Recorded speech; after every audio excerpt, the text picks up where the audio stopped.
Get ready, start. The Industrial Finance Corporation Act was passed in the year 1948 to set up an institution for providing medium and long term credit to industrial concerns in India.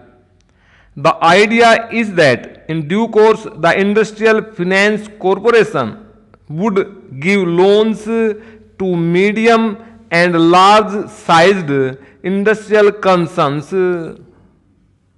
Subsequently, the State Financial Corporation Act was passed in 1951 primarily for the help of smaller industrial units. The Industrial Finance Corporation Act was amended in 1989 and 1997.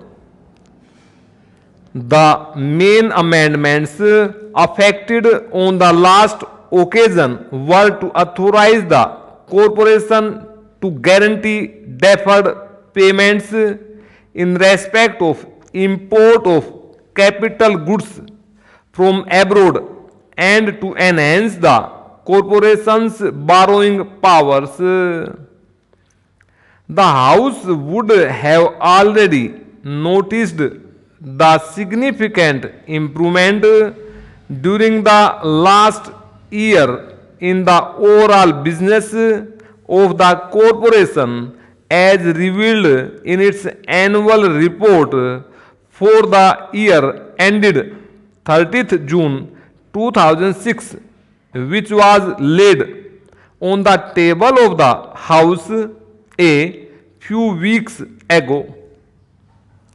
I would like particularly to invite the attention of the House to the all-time record total loans approved by the corporation. Another good feature is that out of fresh loans approved this time, the share of industries situated in relatively less industrially developed states like Andhra Pradesh, Assam, Delhi and Rajasthan is quite sizable. The profits of the corporation during the last year have also recorded a substantial increase over that of the previous year. The corporation has been able to augment its reserves appreciably. During the last 3 years, the corporation has paid back to the central government over rupees 25 lakhs on account of the subvention received by it in earlier years for the discharge of its liability to pay a guaranteed dividend. The House may also be aware that for the first time